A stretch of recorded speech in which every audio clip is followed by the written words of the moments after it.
science of turning fiction into fact. Sometimes kind of real architectural life interferes with intellectual architectural life. There is no such thing as architecture. Hello everyone, this is Vikram Prakash and you are listening to Architecture Talk. We continue our journey having conversations with contemporary thinkers on architecture and architectural thinking, and today I'm talking to Martino Stierli, who's the Philip Johnson Curator of Modern Architecture and Design at MOMA, the Museum of Modern Art in New York. And what we are talking about, of course, is the exhibition that is currently until July 2nd on display at MOMA, entitled The Project of Independence, Architectures of Decolonization in South Asia 1947 to 1985.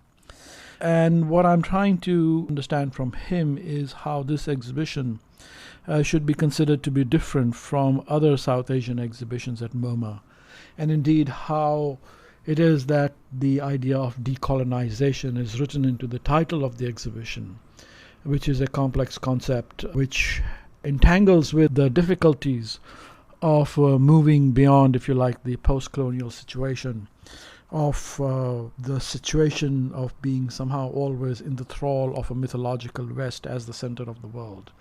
And this becomes a particular problem when an exhibition on the margins, on South Asia, is staged at one of the centers of the center, which is MOMA.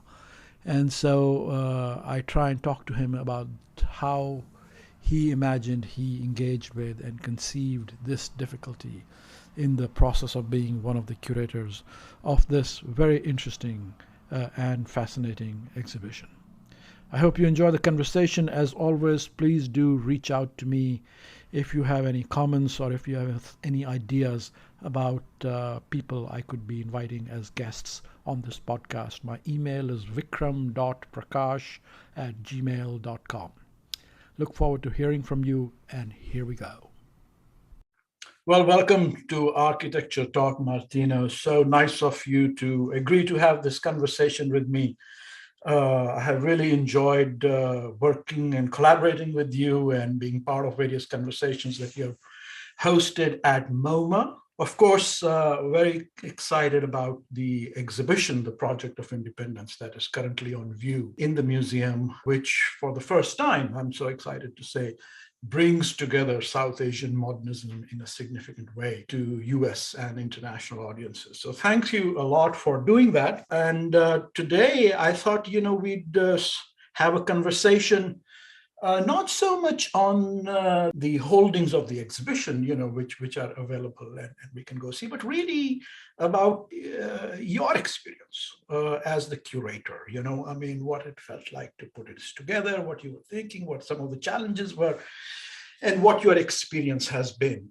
So why don't I just start by saying, what was the concept? What was the driving concept behind this exhibition? Besides having South Asian modernism on display, what was the impetus for doing this exhibition? And in a sense, what was your personal interest in this? Well, first of all, thank you so much, Vikram, for having me today. It's a pleasure. And also thank you for your kind words on the exhibition, which you have been generous enough to visit multiple times, so you're the ideal visitor and interlocutor for this conversation. So Thank you. In terms of the, driving concept, I usually say there were probably three main objectives, in conceptualizing this exhibition. The first one being obviously the one objective you already mentioned, bringing to the foreground, raising to the level of attention a body of work of, extraordinary historical and architectural/aesthetic significance from a part of the world that really has not been given the due attention that it deserves in the histories of architecture as they've been written until quite recently. Mm-hmm. Mm-hmm. And so we focus on this, first generation of architects who were active post-independent as opposed to many of the architects from abroad, some of whom are, of course, quite famous figures such as Louis Kahn or Le Corbusier. I mean, we do also address some of their work obliquely in the exhibition, but the real focus of the exhibition is really on this first generation of architects who were actively engaged in giving shape and form to the newly independent societies in which they were working. And that, of course, brings me to the second objective, and I think it's already evident in the title, The Project of Independence, Architectures of Decolonization in South Asia, that we were interested in foregrounding the notion that modern architecture served as an active agent in the transformation, in the progressive, idealistic transformation of these newly independent societies in their quest for self-determination. And so, and the third, objective, that's really underlay our concept is to also raise awareness for the heritage question, the fact that many of these buildings have been destroyed or are under more or less acute threat of demolition or are facing an uncertain future because there is not an immediate, resolution what could be the future use. So we also wanted to sort of foreground a bit the question of how many of these buildings have or have not become part of the everyday life of many, millions of people in the subcontinent. I mean, so to drill down a little bit on the second part, on your second objective, I mean, and I know you have worked on Eastern European modernism as well. Is this special to sort of this, whatever we want to call it, mid-century modernism or post-colonial modernism, this idea of architecture as an important and integral part of nation building? Or is there something specific, do you think, from the political circumstances of South Asia and some other places that makes this a particular thing in these places? What have you learned in this process? Well, yeah, I mean, thank you for referencing Toward a Concrete Utopia, which looked at a very, very similar time frame in Yugoslavia. And of course, Yugoslavia has a very different political history than, South Asia. But there is, of course, the overarching shared space of the non-aligned movement, which is interesting, which we don't foreground so much, but there is this connection. And for me as a curator, I very much see these two exhibitions as very closely interlinked. And your question is a very interesting one, because I do think that the post-war situation, the global post-war situation, which of course coincides with the independence movements in large parts of the global South, does for the first time allow modern architecture to take on such a significant part in a political project. We see this also in other parts of the world. It's very well known in Western Europe, to some degree in North America, that this kind of modernist architecture, sometimes called also brutalist architecture, later on very much becomes the signifier of the social democratic projects of that period. And I see, what was going on in Yugoslavia, this third way, this idea of sort of gapping between communism and capitalism, but also in South Asia, as this idea of creating nations of self-determination. I see that as a common theme of the period that unfolds in different, political registers, but they all share a progressive outlook to the future. And from a contemporary perspective, where I think we have a little bit lost this belief in progressive vision of the future, I find it important as a curator and for us as historians to remind our audiences that, architecture did play this very significant role in these important, political projects. Right. And so, yeah. Yeah, but I wonder if you would put a finer point on that. And you've drawn out a continuity, let's say, between the South Asian project and the Yugoslavian project and sort of progressivist notions in the Western European and North American context. Yeah. But I wonder what is the differentiation between the adoption? Because, I don't see any major, there's the Boston municipal building, of course, but modern architecture, brutalist art, was not adopted in such a big way as a symbol of the nation state or the nation in the West, was it not? And why do you think there is this distinction at that same time? Well, I mean, I think especially the United States, of course, special, has never the same kind of embrace of a statist vision as, in other parts, like in Western Europe. I do think we see that in Great Britain. We see a strong, I think, nexus between, the welfare state and brutalism, also in France, for example. But, of course, what makes South Asia unique is this, this real moment of complete reinvention in a way. Of course, we also know that's not true. We know that the colonial in many ways, continues, gets transformed and so on. But there is this idea of, creating something that is entirely new and that will project, a future that was unlike anything before. And so in that sense, I do think it's maybe a radicalization, and it was a strong embrace. And I think it was also, of course, very much part of the vision of the political leaders, as it was of the architects. And I think that is, something that makes this, in a way very specific and unique to South Asia. And of course, what I also, should say in this respect, and I write about this in my catalog, of course, there are also the economic conditions, which are very, very different.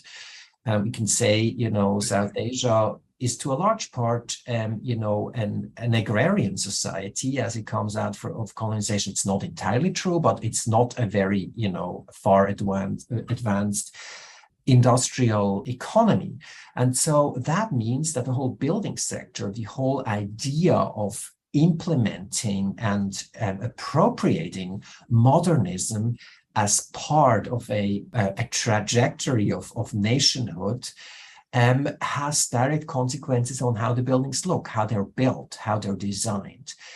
For example, the idea that the concrete has this rough surface is not just, an aesthetic preference. It's actually, one could argue, a direct representation of the means of production that are available to the architects and builders at that time. The fact that many of the construction of many of these buildings relied on manual labor. And, we have these incredible images of construction sites in the exhibition, which I really think are stunning to see, because they give really meaning and texture to the question of what it meant to build such bold, visionary, modernist buildings in the context of the available means of construction and financial and economic and so on and so forth. Right. And I know that in your essay and other places in the exhibition, this idea of limitations of means as actually a pathway to innovation.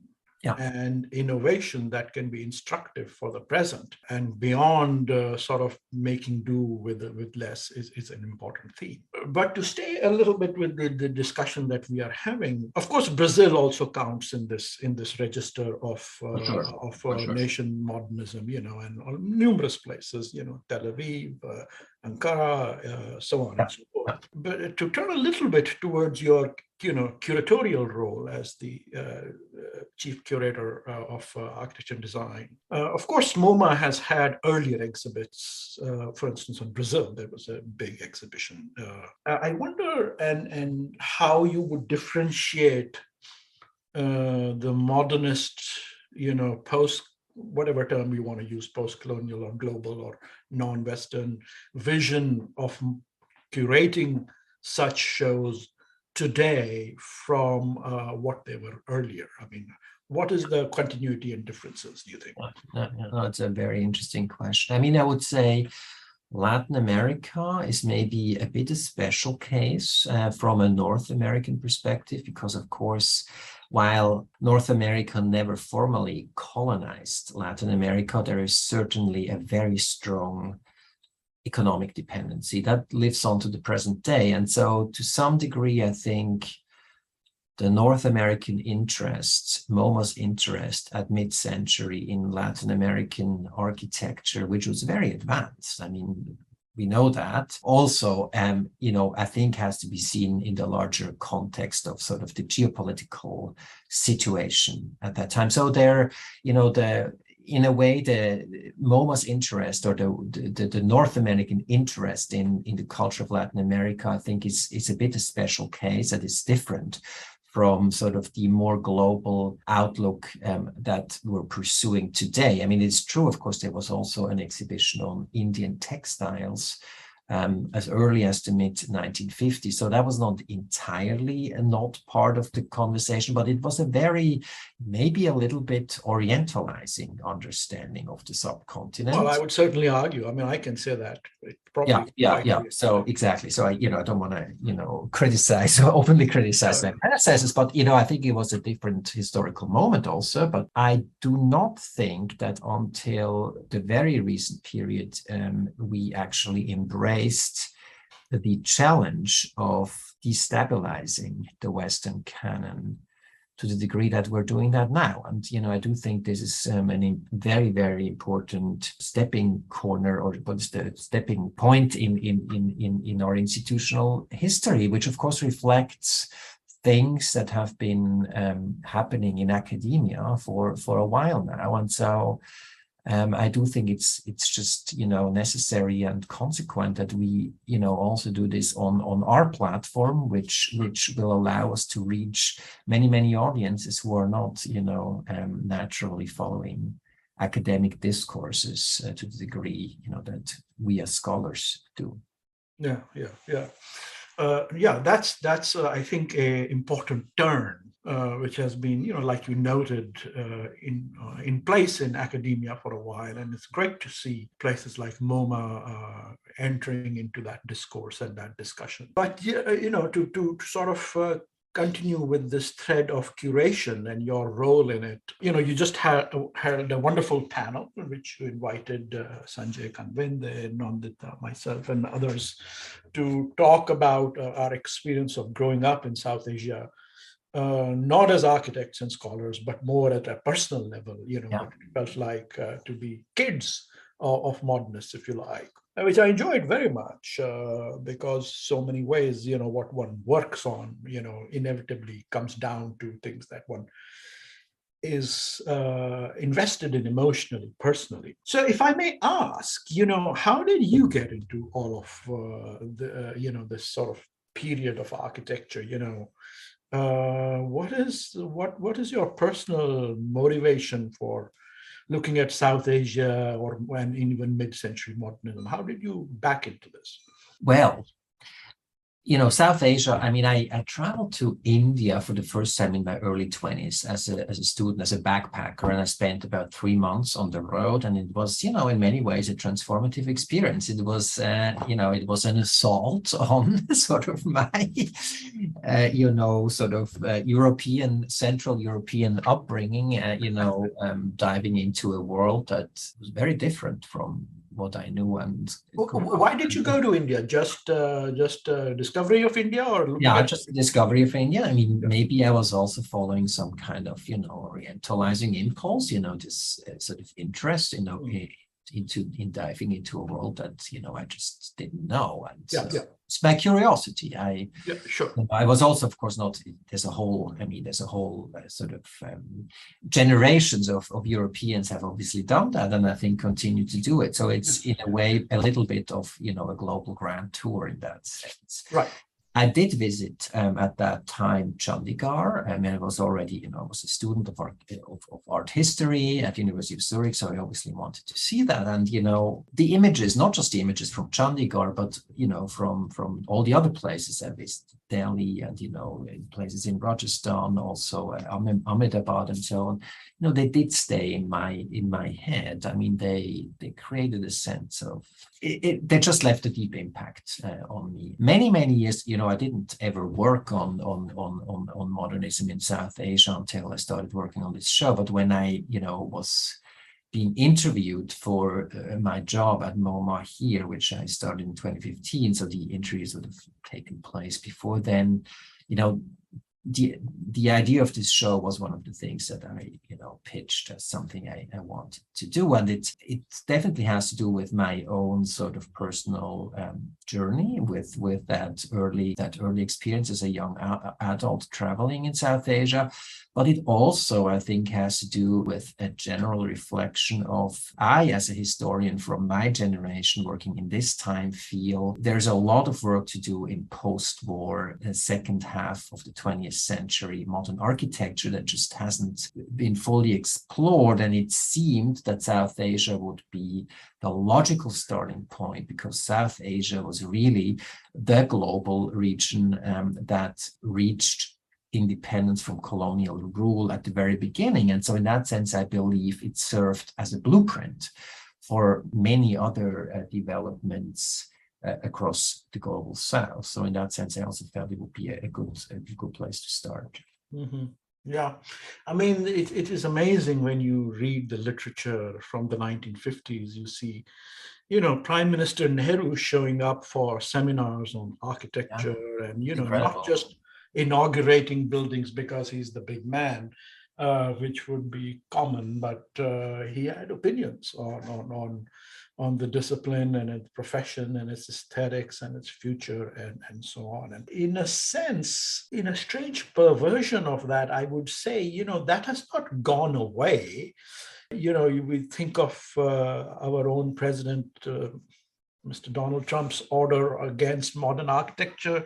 You remember the executive order that he put out. There is still a kind of, and of course, things that are happening in India with the new political order and in many other places. And we remember in the 80s, Prince Charles jumped into the fray on this whole question. Architecture continues to have a hold on expansive political imaginations, right? But it can shift in many ways. It can have so many valences, right? I mean, even if we think about 9/11, why crash aeroplanes into buildings of iconic structure?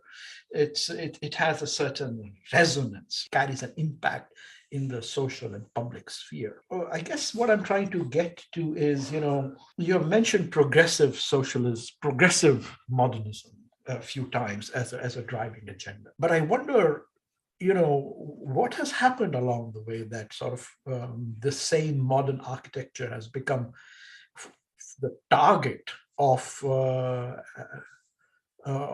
other political forces? Is there a political agenda for the exhibition in some way? I mean, this is a very complicated and complex question, and I'm not sure I'm qualified to answer it in detail also, with the various places around the world. But I do think, as an architectural historian, what we could probably say is that, as you was just saying yourself, that the symbolic meaning that is attributed to modernist architecture has changed dramatically from periods that, from this period that we're looking at in our exhibition, the immediate, the second half of the 20th century to now. And of course, we know that has many reasons.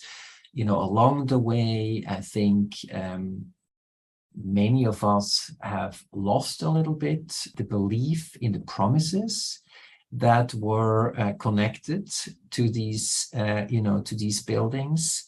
Many have been disillusioned, many have been disappointed. Also, many political leaders who were the carriers of these hopes have disappointed us and have perverted maybe the original ideas that, you know, they had stood up for.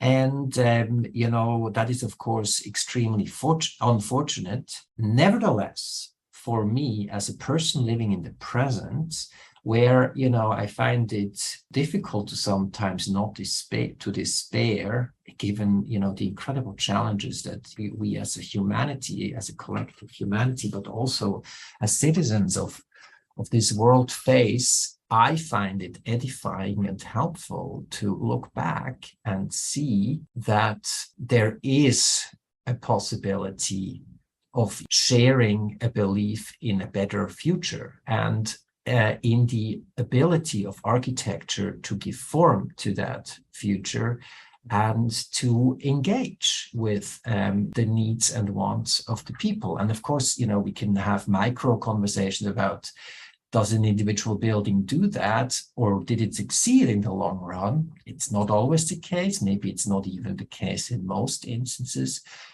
but at least there was this idealistic hope.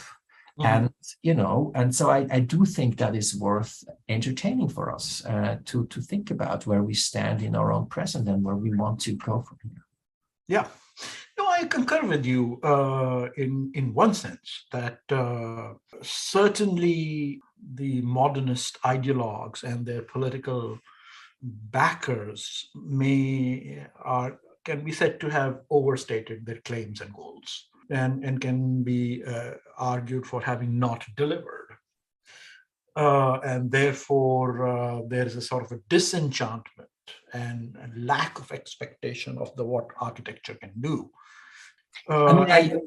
Sorry, don't want to interrupt, but, you know, another thought, you know, I also believe there has been in place for several decades now a pretty outspoken project of delegitimizing that political vision. I mean, I think the whole neoliberal turn since the 1990s has been a project of delegitimizing the, you know, what I've called the idealistic vision of the previous generation. So it's not just, you know, it's not always just the failure of the architects and the politicians who were, you know, active at that period. It's also the, you know, politicians and, you know, leaders who have been in charge since then, who have been trying to dismantling, you know, those visions because they don't share,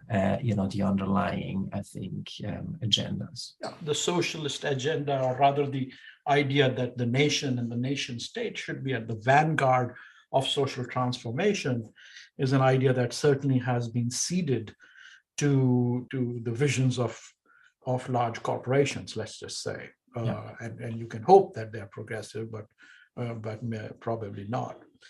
But let's spend a few more minutes on the period, let's say, between 1970 and 1990, you know, those 20 years, which we would describe, well, in architectural discourse as the kind of postmodern critiques of modernism, when sort of modernist socialism was specifically targeted and denigrated and held up for castigation, and still held up in many schools of architecture as highly problematic, you know, with Pruitt-Igoe, etc., as being our favorite whipping dogs. And even though Corbusier built one building in North America, he is still often held up as the bad guy. Wouldn't you add postmodernist discourse in architecture? Postmodernism is a broad term. I'm just specifically referring to classic, you know, architectural aesthetic postmodernism, as partly also responsible for this decline in thinking about progressive modernism. I'm not sure I agree with that. I mean, obviously, that's one reading that's quite common. And, as you probably know, I actually wrote my PhD on Robert Ventura and Denise Scott Brown's Learning from Las Vegas. So in a way, I'm very familiar with the postmodern critique of the modernist project. Mm-hmm. I don't necessarily think, at least, from the point of view where I'm coming from, Ventura and Scott Brown in particular, that they were actually interested in dismantling the societal vision behind modernism.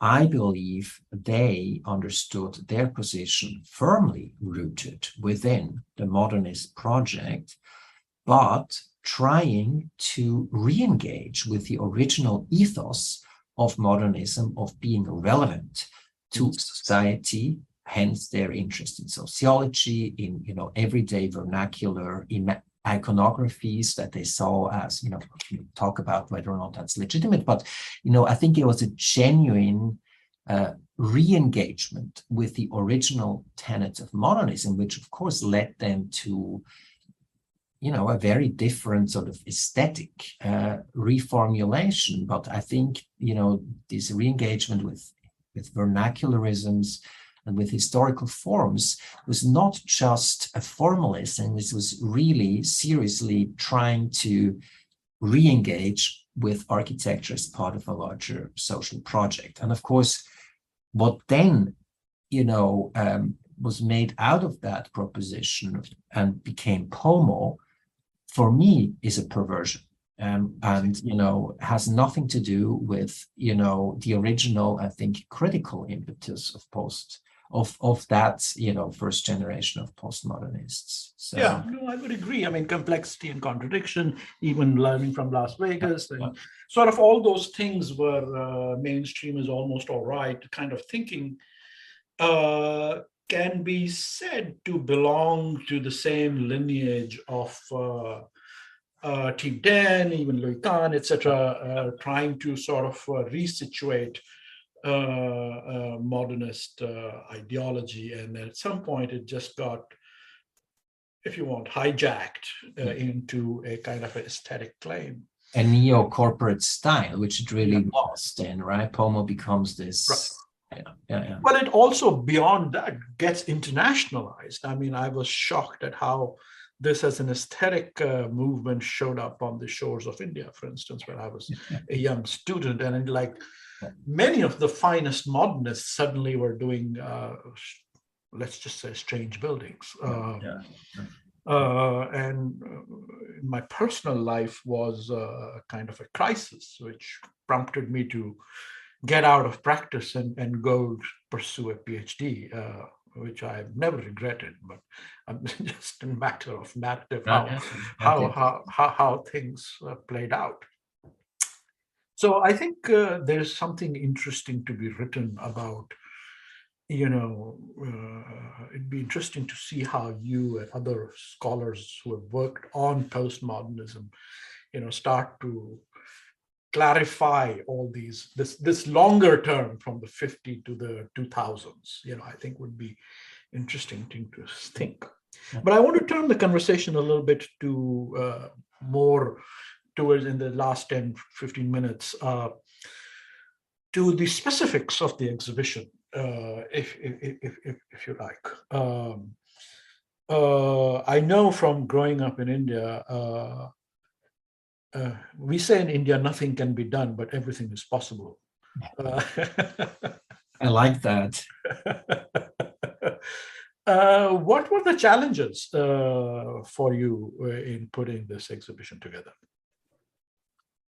I mean, there's the obvious challenge of the pandemic, which, of course, delayed the project for a few months and made it extremely, difficult to access material for a while. Fortunately, I have to say, we had done most of the research on the ground, before the pandemic hit in. My last planned trip happened in January 2020. That was to Pakistan. That was the, last remaining country among the four that, we wanted to have in the exhibition. So in that sense, we were fortunate. I think, a structural challenge besides the pandemic was the fact that there is not a very strong infrastructure of collecting and preserving the legacy of modernist architecture in the subcontinent. There's not a national archive that collects. Of course, there's the SEPT, for example, in Andermatt, which is a very good job at collecting some of the works of these architects. But as a general, it was a very complicated undertaking to first, find out where original materials, particularly drawings, historical photographs, sometimes even models, were located, and if they even, still existed. And, that's of course not unique to South Asia. We had, a bit of a similar challenge in Yugoslavia too, but I would say it was definitely exacerbated in South Asia, which has, of course, all kinds of different reasons. But I would say that was a challenge, and it meant, it meant a really sustained investigation that, went on for several years, and it meant the involvement of many people on the ground who helped us, identify individuals or, their offices or their successors, and really to establish this network that led us to, in the end, be able to include dozens of lenders from, many countries, which make up this exhibition. But that was a real challenge, I would say. Yeah. I mean, I wonder what your experience has been working with the South Asian architectural intellectual community, because I know, and I consider myself to be an expat part of that. They have been very active in the last decade or so, particularly in the face of the challenges that modernism is facing. There are, and not just in architecture, in many of the aesthetic disciplines. Of course, Doshi and Korea have had big exhibitions, but I think, I know that Ram Rahman and Sahmat, I think, put together a very nice exhibition also on South Asian modernism. There's also a nice re-evaluation and recognition. I think it all started with the Hall of Nations demolition time, I think, was the sort of it. A lot of people came together. Did you engage much with besides the offices, did you engage with the sort of broader community of South Asian architectural modernists? Absolutely.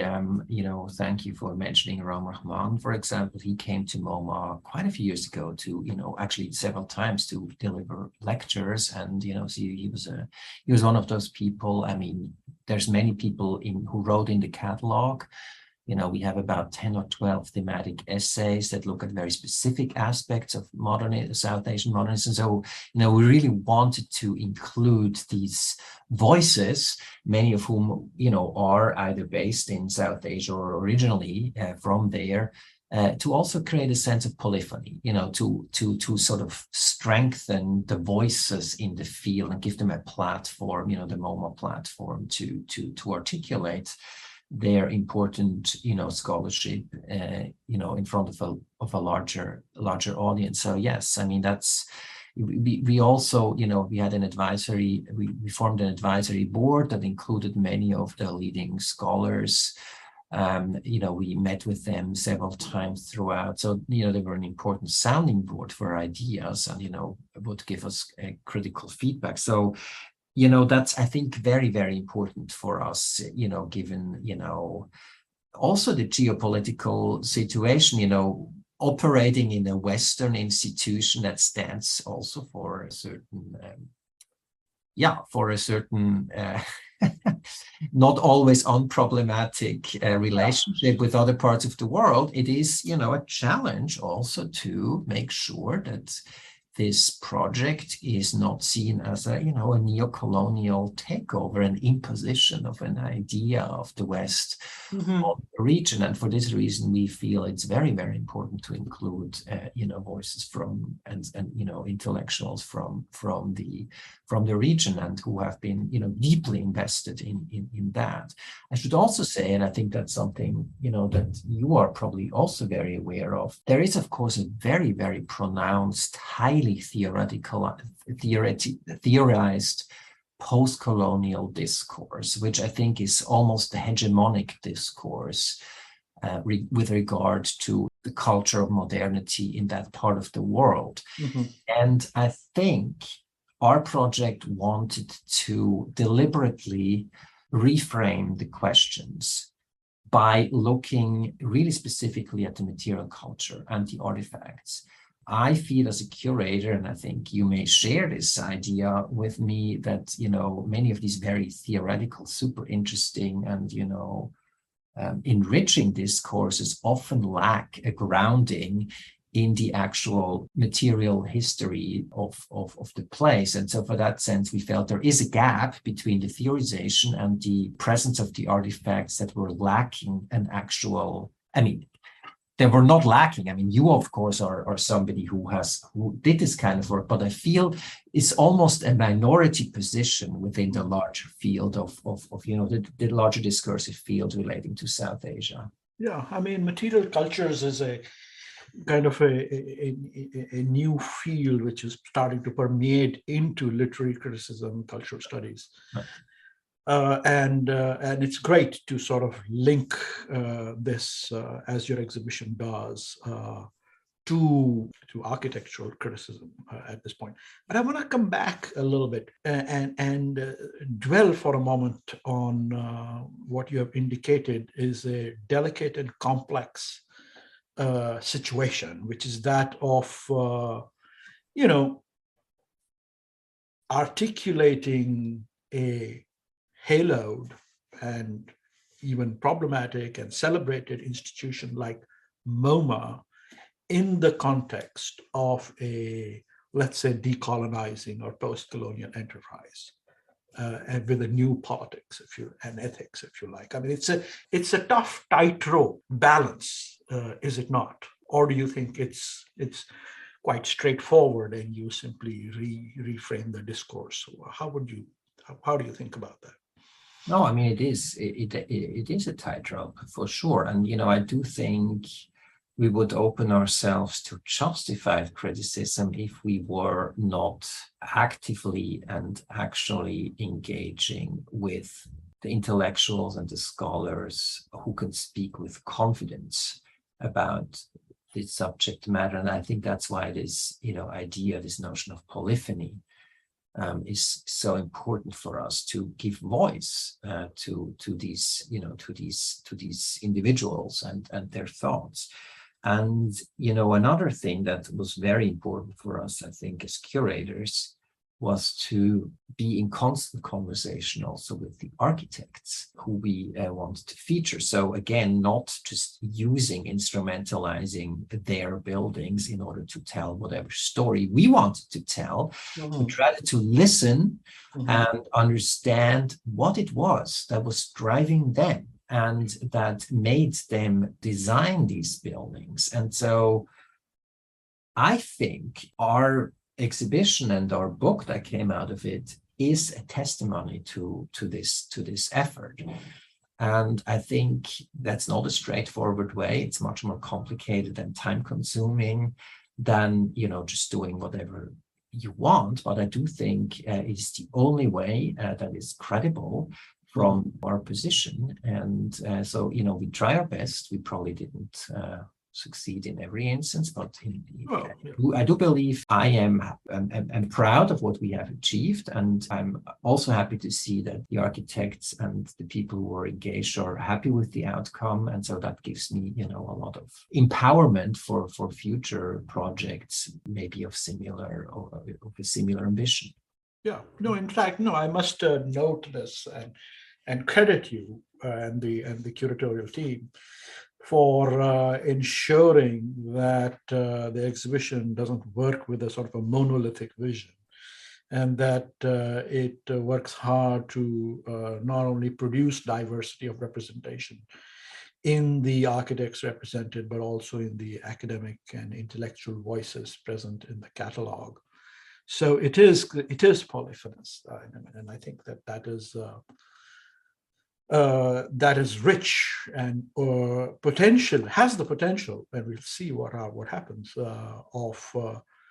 of opening up a further discourse on this. Hopefully we'll see a lot more of that. So as we move to the end here, my last question is, what was your biggest surprise as you were putting this exhibition together? What did you totally not expect, and suddenly it was there? Probably not a single big surprise. There are many surprises along the way. The sense of excitement that a curator feels when going to an architect's office and finding out all of a sudden that there is wonderful drawings that have been rolled up for years or even decades, and nobody's looked at them since they were maybe used back in the day for this or that. That is, something, that creates a lot of surprises, and, in a very exciting way. I remember, for example, visiting the office of Acute Convinde, which is still active with, his son playing an active role, who was also part of the conversation that you were invoking.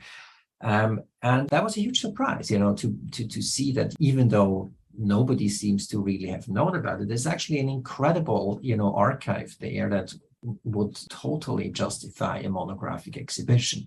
I'm just using Convinde now as an example. We experienced that with other architects too. So this, there's not this one big surprise that completely changed my thinking and, transformed everything else, but there were these series of surprises that really gave me a sense of, reinforced again the sense of how incredibly rich this history there is. And we really only, to some degree, only touch on its surface. There's so much more research to be done there. And I do hope that through this exhibition, this will also be an encouragement to younger scholars to continue writing those histories.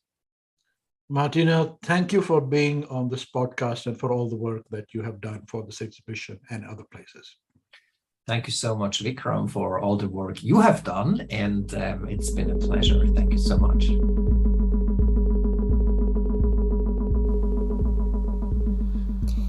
Thank you for listening to Architecture Talk. This is your producer, Amelia Jarvinen.